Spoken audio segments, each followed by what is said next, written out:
Welcome to my Wonder Woman 1984 spoiler-filled review. If you have not seen the movie yet, whether it be in theaters or on HBO Max, this is not the video for you. This is only for people who have seen the film. I'm going to give my in-depth thoughts, spoiler-wise, on this movie, what I thought, what I did not think, and ever since my non-spoiler, I did go back and watch the movie again.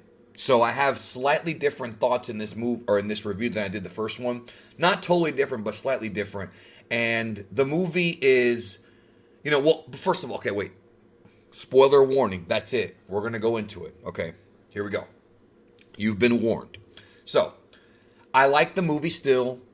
I don't think I like it more than the first one. I think the first one still edges this one out. I think this movie's still a lot more fun. It's a lot more funny. It's got really bright colors, and in many ways this movie has some amazing shots, but it's missing those key powerful moments that the first movie had. For example, the no man's land scene, which was just incredible. The scene where they go to that little town and she kicks ass. Like, it's missing those kind of, it's got them, but it didn't have them in abundance. It didn't have as many as the first film did, and they weren't as powerful. But this movie does it does have emotional weight. It does. There's a lot of emotional weight here, but the first movie I just think was a bit more powerful. What I think kind of dragged it down was sort of like the ending. The last act had some problems here and there, but with this movie, I thought it wasn't a bad film at all. Don't get me wrong, but I think I like the first one a little tiny bit more. But again, this one might end up growing on me with age. You know what I mean? Like, it just depends on how much time passes and, how I feel about the movie. But there were things about this movie I thought were lacking a little bit, but it was still a good movie nonetheless.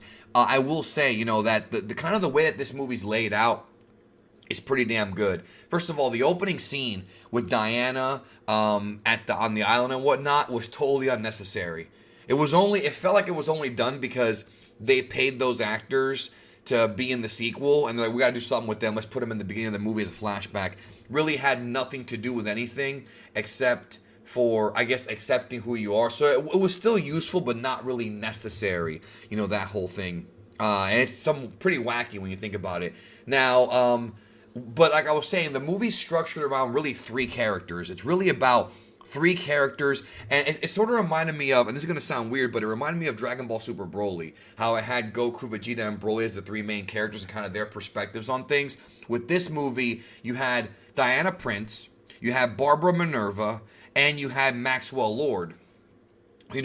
Maxwell Lord played by Pedro Pascal, Barbara Minerva played by Kristen Wiig, and of course, Gal Gadot plays Wonder Woman once again, Diana Prince. And this is kind of sort of playing to their desires. It's about this crystal, of course, that can grant wishes, and each one of them kind of desires different things. Diana desires her love back. She wants to be back with Steve Trevor, Chris Pine, because she lost him in World War I, and it's been like 50 years and she hasn't gotten over him yet, or more than 50 years, I think. Kind of mind-blowing, because it's also pretty rare that a woman not get over a guy that long. 50 years, we're going down some weird territory there. And that also made the movie a little bit strange, because it's not like they were together for like years and years and years and years and years. Look, I believe in true love and whatnot, but 50 years, that's a long time, man. That is a long time. But at the same time, at the end, she made the right move. And then Kristen Wiig's character wants attention. She wants to be Diana, literally. She wants her charisma. She wants her powers. And then with Pedro Pascal, he wants power. See, Pedro Pascal, Maxwell Lord, and Barbara Minerva, they both sort of have similar goals, like selfish goals. But at the same time, Gal Gadot is also being selfish. Diana Prince, Wonder Woman, she's also being selfish because she wants her man to come back from the dead. And it is very sad, because she ends up giving him up, and it was really sad, but it was also something she felt like she had to do, because it was very artificial that he come back. Now, what Maxwell Lord did with becoming the genie. It really reminded me of Jafar, right? Remember Jafar in Aladdin and Return of Jafar, where he kept elevating his own power?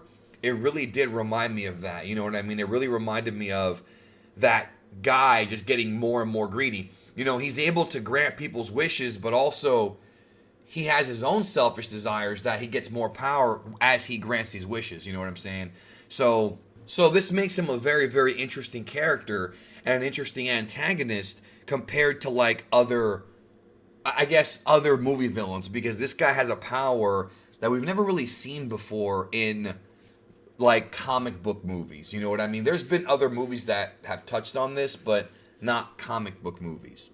Really, what kind of touched me about this movie was Diana and, you know, getting Steve Trevor back, because the thing about her is she's kind of cursed because she lives a very long life, and because of that she could never really be in love. And maybe that's why she never tried falling in love after Steve. Maybe that could be the reason, because, you know, she's gonna outlive all her partners. You know what I mean? And so that means you have to constantly see your partner die, you know, and pass away, even of old age, because Steve Trevor may have been dead by the time this movie happened, and she had to let him go. And it's really sad, you know, it's a very sad story that she's kind of, it's a gift and a curse, right? It's a gift and a curse, and it's too bad. You know, it really is too bad, and it really had a lot of it really was a very powerful moment and very sad, especially if you've ever lost somebody who you love, whether it be due to a breakup or due to actually passing away. You know, I've met people in my life who were young people who had their fiance or their loved one pass away. In fact, there was a girl I talked to recently who the love of her life, this guy who she had was totally in love with. They weren't together at the time, but they had been on and off for like 15 years. You know, he died and they never got to reconcile. And she really wanted to reconcile with him, and it really, she moved on and she was able to get remarried and whatnot. But she told me the story. It really hit me. Like, it really hit me, yo, because I've never dealt with anything like that before. I've lost my parents and my brother and friends and things like that, but never somebody who I was in love with. And it was real love, because it went on for years, on and off. Like, they couldn't get over each other. And it reminded me, this movie reminded me of that. You know, it really did. It's funny, too, because I remember Grace Randolph, who's been in hot water lately, said that this movie was going to be a Flashpoint movie, and that the plot of this movie is going to be like the beginning of the Flashpoint alternate universe storyline. Boy, was she off on that one, bro. How come nobody's called her out for that? Everyone's calling her out for the Pedro Pascal thing, but not for this? Come on. Anyways, what was I going to tell you? No, that part was sad, and the scene where, like, Steve Trevor's on the plane flying, like the new plane, and then we had the invisible plane, which I thought was a great throwback. I wasn't expecting that. I love that. He's on the plane, and, like, he's like marking out over flying a modern plane and how fast it goes and everything, and they go over the clouds, that romantic moment. It's very touching, you know. That part did touch me a lot, you know what I mean? It really did. It didn't really hit me as much as in the first movie, but it did hit me, you know what I mean? Seeing them back together again, you know. We probably will not see him again in the third Wonder Woman movie unless there's some weird actual time travel hijinks. We're probably not going to see him again. But it worked here because it was all to move the plot, which was that crystal. Now, the action scenes in this movie were ridiculous, yo. Like, this, bro, Wonder Woman's, like, using lightning to, like, for her whip. Like, that was awesome. For the rope, I mean, whatever. The lasso of truth, whatever. That was awesome. Just crazy stuff. Also, that reminds me, the scene where they're flying and whatnot, and she's like, you know, I always was curious about this whole flight thing. I wonder if that's like an aspersion or a clue about Superman, like that she's going to be enamored with Superman later on. You know what I mean? I wonder, because he is the man who can, you know, the Man of Steel, the man who can fly, you know. You'll believe a man can fly. So I wonder if that's what they're kind of teasing. Now, with that being said, the action sequences in this movie were crazy. Like I said, the scene with the tanks and whatnot, she's trying to get to Maxwell Lord. And, that was so awesome. And then that's when we first realized that her power is starting to go down. So I love that. I love the fact that in order to get your wish granted, you have to give something up. And Cheetah, gave up like her sense of herself. She kind of became this sort of rotten person, and Diana had to give up her powers to have Steve Trevor. So she had to make a choice like, am I going to retire as Wonder Woman, or am I going to be with this, can I be with this man and retire as Wonder Woman? Or do I have to give the man up and keep being the hero and save lives? And then she realized that Steve Trevor sacrificed his life he sacrificed his life to save so many people. And she realized that, it was the honorable thing to keep her powers, even though she didn't want to. That was very emotional. Don't get me wrong. It really was. And I like how they did this fish out of water story for Steve Trevor in this movie, not for Diana. It was like the reverse, you know what I mean? He had to figure out how crazy and wacky 1984 was, you know what I mean? He had to try to understand things that he didn't understand. But he seemed to have been comfortable. I mean, whatever. With the Maxwell Lord character, Pedro Pascal's character, his whole weakness was his son. He just wanted to do good things for his son. So they were over here comparing him to Trump and whatnot. Oh, he's like Donald Trump, whatever. Which I guess they did the hair like Trump or whatever, but he really wasn't. I mean, he reminded me a lot more of Lex Luthor from the 80s Superman movie. He really reminded me more of that character. Even though I think this one had a bit more of a heart, although he was very greedy, he did have a connection with his son, and he wanted his son to care about him. So that was kind of cool. But I was talking about the action scenes. I mean, one thing that was a big disappointment, I think, was the fight between Wonder Woman and Cheetah. That was a big letdown at the end of the movie. That fight could have been so much better. She busted out the armor, which, by the way, I love that Linda Carter got a payday in this movie, and I really hope she sticks around for like a future film. Because for those who don't know, Linda Carter was the original Wonder Woman back in the old TV show, and she was in this movie. Albeit it was a cameo, but she was in this movie. And the mid-credit scene, which usually means that she might stick around. It usually means it's a teaser for the future, and she might stick around, for future events. But no, they were the fight, Wonder Woman fighting against tanks and things like that, and like the fight when at the mall, for example, the scene in the mall, with her sort of rescuing those two robbers or whatever, those two crooks or whatever, and rescuing the kids and whatnot. That was super good stuff. But seeing her, like, I thought it was a little bit underwhelming, honestly. I think the fight with Ares in the last movie was a bit better, and even that was a bit underwhelming, right? But man, the scene where she has to renounce her wish and says goodbye to Steve again, and when he tells her, you have to be Wonder Woman, like, I'm already gone, like, man, that hit me, bro. That hit me right in the feels, dude. That was the closest I came to actually getting emotional. I mean, I did get emotional, but I didn't like cry or anything, but it was almost there, bro. It was almost there. And she's walking away, right? And you hear him tell her, like, Diana, I'll always love you no matter where I'm at. And she's like, I love you. She's like, I renounce my wish. She couldn't even look.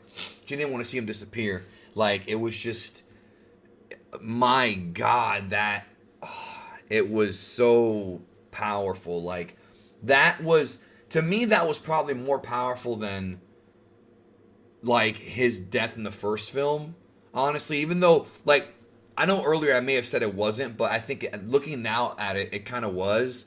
Because it's like, she got to spend time with him one more time, and she's like, I'll never love again, which she might not. I mean, who knows?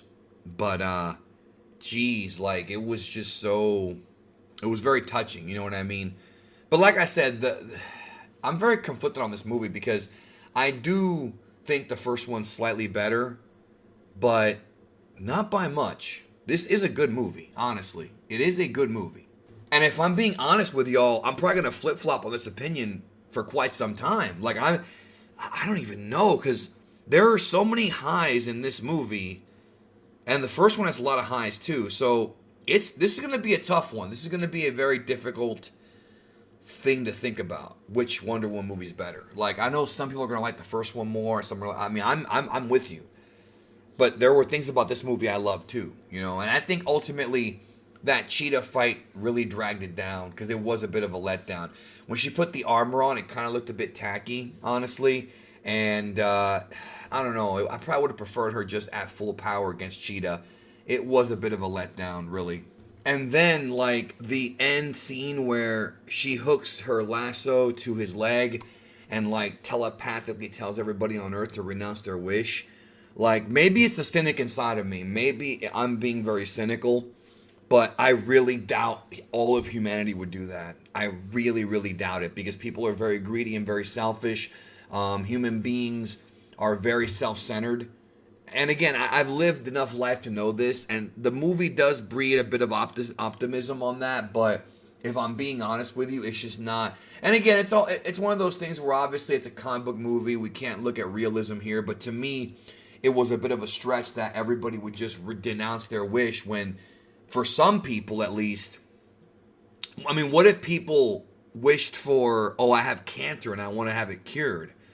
Are you denouncing your wish then? Like, you see what I'm saying? Like, there's things that I feel people would not denounce and honestly shouldn't denounce. I mean, if you're suffering with a chronic illness or chronic pain, which I have been in the past, I'm not going to denounce that. You see what I'm saying? Like, it's not everybody's wishes are selfish, but people want to keep their wishes. See what I'm saying? Like, there's things about that I thought about. Like, would people really do this, you know? You got to understand, I'm very conflicted as I do this review because I'm really back and forth on this. Like, I liked the optimism, but I also thought it was a little too optimistic. Like, people, I don't know, man. Like, it just seems like human beings aren't really like that. And maybe it's because I grew up in this era. I mean, this movie takes place in '84, and that's the year I was born. You know what I mean? And I wasn't around. I don't remember it, obviously, but I do seem to think, or I have thought that maybe in those days people were a little bit better about this type of stuff, but it could just be nostalgia goggles and also me being a kid and being naive to the world. You know what I'm saying? I don't know. It just seemed too optimistic and unrealistic. Again, but I like that though. It's a tough thing, you know. And at the end of the day, it showed that Maxwell Lord had a heart. And Pedro Pascal was great in the movie. I mean, he was a great playing this character. And at the end, the Maxwell Lord character did have a great redemption arc with the son. You don't ever have to make a wish, you know, that I love you or whatever, that I love you. That, you know, that was good stuff. That was really good stuff. You know, that part, I think, was a good character arc for him. You know, he got everything he wanted, but all he really wanted was the boy. And that's cool. Like, that is cool. Like, I like that a lot.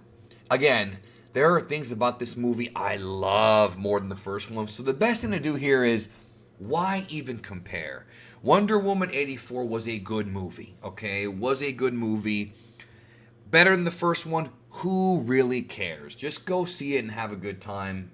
If you did not, which I'm guessing you already did because you're in the spoiler review. I would hope so. But I liked it. I really did like it. I just hope that the next time we have a more epic finale.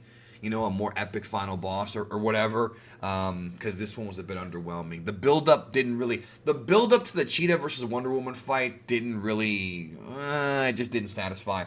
Anyways, what did you think? Let me know in the comments. Thanks for watching. Have a great day. Merry Christmas. Well, it's already the day after Christmas, but, you know, I hope you had a Merry Christmas. And, yeah, we'll talk soon.